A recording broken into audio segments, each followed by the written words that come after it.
পঞ্চায়েতের একটা মেম্বারের মাইনে কত জানেন? সাম্মানিক ভাতা ৩,০০০ টাকা। প্রধানের কত সাম্মানিক ভাতা জানেন? ৫,০০০ টাকা। তাহলে ৫ বারাম ৬০, এক বছরে সে ৬০,০০০ টাকা সাম্মানিক ভাতা পায়। ৫ বছরে ৩ লাখ টাকা। ৩ লাখ টাকা 5 বছরে ইনকাম করছে, এই সাম্মানিক ভাতা পেচ্ছে। সে ১৪ বছরে স্করপিও কোথা থেকে কিনছে? 5 বছর দুয়ারে মেম্বার প্রকল্প আইএসএফ এর পক্ষ থেকে আপনারা পাবেন। ভোটাররা ফোন করবে, মেম্বারদের কাজ হবে ভোটারদের বাড়িতে গিয়ে এনাদের এখতিয়ারের মধ্যে যে কাগজপত্র আছে, যা আছে, সেই পরিষেবা প্রদান করবে। যতটুকু দায়িত্ব আপনারা দেবেন, দায়িত্ব আমরা মানুষকে ততটুকু কাজে বুঝিয়ে দেব। আমাদের যারা প্রার্থী হয়েছে, যারা প্রার্থী আছেন বিভিন্ন জায়গায় হাত তুলুন আপনারা, যারা প্রার্থী হয়েছেন অশোকনগরের বিভিন্ন বুথের সমিতিতে, জেলা পরিষদের, তাদের প্রত্যেকের হিসাব আমাদের অলরেডি পৌঁছে গিয়েছে। কত টাকা করে মালিক ইনারা আছেন, প্রত্যেকের কাগজ আমাদের রাজ্য অফিসে পৌঁছে গিয়েছে। তারপরে সাধারণ মানুষ আপনারা ভোট দিয়ে জিতাবেন, আশা করছি জেতাবেন। প্রতি বছরের আবার হিসাব আমরা আমাদের কাছ থেকে নেব। কেন নেব? আমরা তো দেখেছি 2018 সালের আগে ভাঙা সাইকেল নিয়ে ঘুরতো, বাইক ছিল না। তার আজকে বুলেট তো দূরের কথা, স্করপিওর মালিক হয়ে গেছে। কোথা থেকে পেলে ভাই? পঞ্চায়েতের একটা মেম্বারের মাইনে কত জানেন? সাম্মানিক ভাতা ৩,০০০ টাকা। প্রধানের কত সাম্মানিক ভাতা জানেন? ৫,০০০ টাকা। তাহলে ৫ বারাম ৬০, এক বছরে সে ৬০,০০০ টাকা সাম্মানিক ভাতা পায়। 5 বছরে ৩ লাখ টাকা। ৩ লাখ টাকা 5 বছরে ইনকাম করছে, এই সাম্মানিক ভাতা পেচ্ছে। সে ১৪ বছরে স্করপিও কোথা থেকে কিনছে? এক বছরে একটা পঞ্চায়েতে কম করে 5 কোটি টাকা উন্নয়নের জন্য আসে, সর্বোচ্চ 10 কোটি টাকা আসে। যদি 5 থেকে 10 কোটি এক বছরে আসে, 5 বছরে কত আসবে? 25 থেকে 50 কোটি টাকা। যদি একটা অঞ্চলে উন্নয়ন হয়, তাহলে বিরোধী দলের লোকে প্রোগ্রামে এই জনসমুদ্র হবে। কোথায় যাচ্ছে? ওই স্করপিওতে চলে যাচ্ছে, বারাসাতে ফ্ল্যাট কিনছে। এই 34 নম্বর জাতীয় সড়ক তো নাকি, এর পাশে কোথায় জায়গা আছে কেনার চেষ্টা করছে। কলকাতায় শান্তিনিকেতনে চলে যাচ্ছে, এই করছে। আর জনগণের ট্যাক্সের টাকা থেকে জনগণের উন্নয়ন হচ্ছে না। তো আমাদের যারা প্রার্থী, আপনারা ভোট দিয়ে জিতালে তখন তো জনপ্রতিনিধি হয়ে যাবে। প্রতি বছরে জনপ্রতিনিধির কাছ থেকে আমরা তাদের অর্থের হিসাব নেব। ধরুন একটা উদাহরণ সহকারে উদাহরণ দেওয়ার জন্য বলছি। প্রথম বছরে তার অর্থের হিসাব দিয়েছে 10 লাখ টাকার মালিক, সমিতিতে বা গ্রাম সবাই জিতেছে। তার পরের বছর হিসাব নিচ্ছি 40 লাখ টাকা বেড়েছে, 50 লাখ টাকার মালিক হয়েছে। হতে পারে। আমরা তাকে শোকজ করব, তার কাছ থেকে জানতে চাইব যে তুমি কোন পদ্ধতি অবলম্বন করে যে 40 লাখ টাকা এক বছরে ইনকাম করেছো। সে যদি বৈধ কোনো পদ্ধতি দেখাতে পারে, সোর্স অফ ইনকাম যদি ঠিকঠাক থাকে, তাকে বলবো চলো, এটা কোন মাঠ? সুরিয়ার মাঠে আমরা একটা মিটিং করব। এই আপনার অশোকনগরের এই আশপাশের যে সমস্ত মানুষজন আছে, যারা গরিব আছে, তাদেরকে ডাকবো। তুমি যে ফর্মুলাতে বৈধ পন্থায় এক বছরে 40 লাখ টাকা ইনকাম করেছো, অশোকনগরে এই গরিব মানুষদের সবাইকে শিখিয়ে দাও, সবাই তার পরের বছরে যাতে 40 লাখ টাকা করে ইনকাম করতে পারে। আর যদি না পারে, বাকি 40 লাখ টাকার সোর্স অফ ইনকাম না যদি দেখাতে পারে, আমরা কি করব? বীর বলবো নাকি? এই গরু চোরের মতো, গরু চোরকে এমন বীর বলছে। বলছে বীর যে গরু চুরির নামে অভিযুক্ত, কয়লা পাচারের সাথে অভিযুক্ত, বালু পাচারের সাথে অভিযুক্ত, তাকে আবার বীর বলছে। আমরাও কি বলবো নাকি? না, আমরা তাকে সর্বপ্রথম দল থেকে বহিষ্কার করব।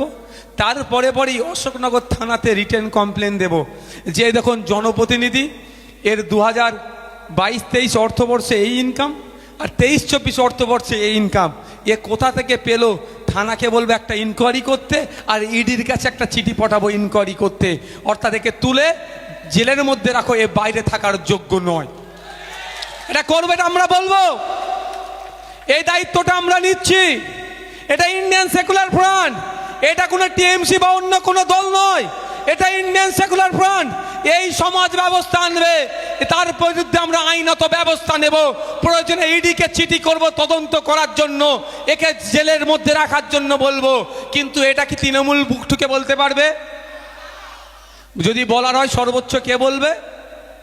মমতা ব্যানার্জি বলতে পারে যে আমার দলে যদি কেউ অশোকনগরের কোনো পঞ্চায়েতের মেম্বার যদি দুর্নীতির সাথে যুক্ত হয়ে পড়ে, তাহলে তাকে আমি বরখাস্ত করব।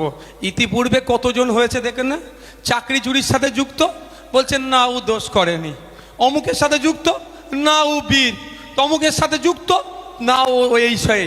তবে একটা কথা বলি, সবার কথা বাদ দিন, মমতা ব্যানার্জির নিজের হাতের দপ্তর হচ্ছে গ্রুপ ডি, আরও 5টা দপ্তর আছে, গ্রুপ ডি তার নিজের হাতের দপ্তর, সেখানেও দুর্নীতি হয়েছে, সেটাও দুর্নীতি মুক্ত নয়। তাহলে উনি যদি দুর্নীতি মুক্ত ওনার দপ্তর না হয়, তাহলে আপনার এই অশোকনগরে তৃণমূলের কোন একটা পঞ্চায়েতের মেম্বার দুর্নীতি করলে তার বিরুদ্ধে মমতা ব্যানার্জি অ্যাকশন নেবে বলে মনে হচ্ছে?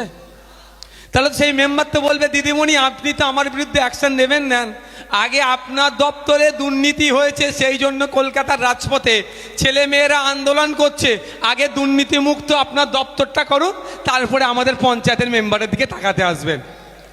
তো ওনারাও বলতে পারবে না, এখানে মেন স্ট্রিম মিডিয়া আছে, আমি যদি একটা ভুল কথা বলি না, আমার নামে ঘ্যাচা ঘ্যাচ নোটিশ আসবে তৃণমূলের পক্ষ থেকে।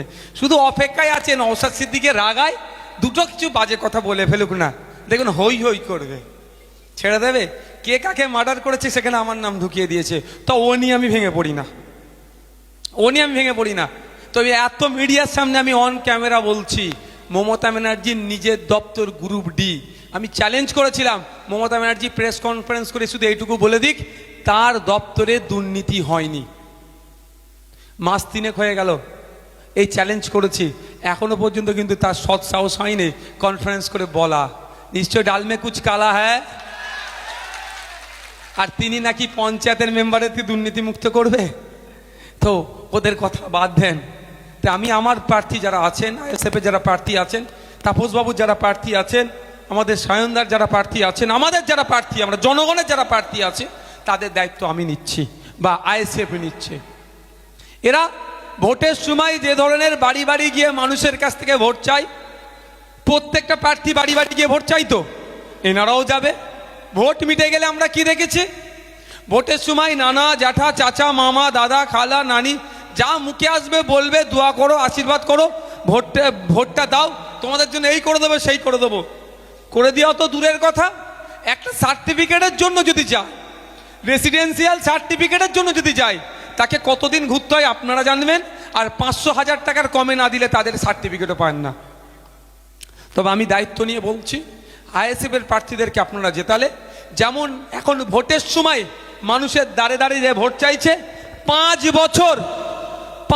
বছর দুয়ারে মেম্বার প্রকল্প আইএসএফের পক্ষ থেকে আপনারা পাবেন। ভোটাররা ফোন করবে, মেম্বারদের কাজ হবে ভোটারদের বাড়িতে গিয়ে এনাদের এখতিয়ারের মধ্যে যে কাগজপত্র আছে যা আছে সেই পরিষেবা প্রদান করবে, এই পরিষেবা আমরা দেব। এই জন্যই তৃণমূল আতঙ্কিত হয়ে যাচ্ছে, 500,000 টাকার রাস্তা তো বন্ধ হয়ে যাবে। বলবো আইএসএফের যারা প্রার্থী হয়েছিল, যারা এখন জনপ্রতিনিধি, তারা ফ্রিতে বাড়িতে এসে কাগজ দিয়ে যাচ্ছে, আর তুমি তৃণমূলের হয়ে প্রতিনিধিত্ব করে তুমি সই করতে গিয়ে বা অমুকের হয়ে প্রতিনিধিত্ব করে সই করতে গিয়ে 500,000 নিচ্ছ, তোমাকে কিন্তু আমরা আর রাখবো না। তাহলে আতঙ্কে আছে তো, ওই জন্য আইএসএফকে কিভাবে মিটিয়ে দেওয়া যায়, প্রথম নমিনেশন কেন্দ্রে গুন্ডা মস্তানকে দিয়ে নমিনেশন কেন্দ্রকে আটকে রাখার চেষ্টা করেছে, অনেকে নমিনেশন পেপার ছিঁড়ে ফেলে দিয়েছে, তারপরে কি করেছে, পুলিশের একটা অংশকে কাজে লাগিয়েছে, রাতের অন্ধকারে যারা নমিনেশন জমা করেছে গুন্ডা মস্তান আর পুলিশকে দিয়ে ফলস কেস করিয়ে ভয় দেখিয়ে কিছু নমিনেশন তুলতে বাধ্য করেছে বিরোধীদেরকে। তারপরেও ক্ষান্ত হয়নি, যারা নমিনেশন তোলেনি তাদেরকে এবার টেকনিক্যাল ফল্ট দেখিয়ে, কাউকে সময়ের অজুহাত দেখিয়ে, কারো ফর্মে এই হয়েছে সাই হয়েছে দেখিয়ে কিভাবে নমিনেশনগুলোকে ক্যান্সেল করিয়ে দেওয়া যায় তাই চেষ্টা হচ্ছে।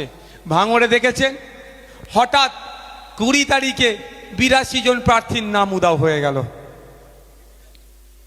একদম ডিজিটাল চোর।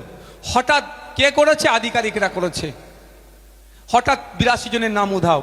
আমার কাছে ফোন আসছে বিভিন্ন জায়গা থেকে ভাঙড়ের, ভাইজান এই হয়েছে সেই হয়েছে। আমি যে একটু দাঁড়া অপেক্ষা কর ভাইজান, তৃণমূলের লোকেরা আবির মাখছে, ওই মিষ্টি জিলিপি কিনে সব বিলি করছে, রাত্রেবেলা বলছে খিচুড়ি হবে, এই করে ফোন করছে। আমি দাঁড়া, মিষ্টির দোকানদারগুলোর একটু মিষ্টি বিক্রি হতে দে, বেচারিগুলোর একটু বিক্রি হোক, এখন তো মার্কেট খারাপ। নোটবন্দির পর থেকে সবার অবস্থা খারাপ করে দিয়েছে মোদিবাবু, কেউ শান্তিতে নেই, না রাম শান্তিতে আছে না রহিম শান্তিতে আছে, সবাইকে শেষ করে দিয়েছে নোটবন্দি করে। বিশেষ করে যারা ছোট ব্যবসায়ী, মানে তারা ওদেরকে একটু বিক্রি হতে দে। তারপর দিন কোর্টে গেলাম, ঠুকেছি কোর্টে কেস, কোর্ট রায় দিয়েছে, নির্বাচন কমিশনারকে জানিয়ে দিয়েছে এটা কনসিডার করতে, স্কুটিনি করে যাতে নাম উঠে যায় তার নির্দেশও দিয়ে দিয়েছে। 28 তারিখের মধ্যে যদি ঠিকঠাক না করে আবার কোর্ট অফ কন্ডেম করে উকিলকে দিয়ে কি আইনে চড় মারতে হয় সেটা আমি মেরে দেখিয়ে দেব। কিন্তু এইরকমভাবে কিন্তু বিভিন্ন পদ্ধতি অবলম্বন করে আইএসএফ তথা বিরোধীদেরকে আটকানোর চেষ্টা করা হচ্ছে।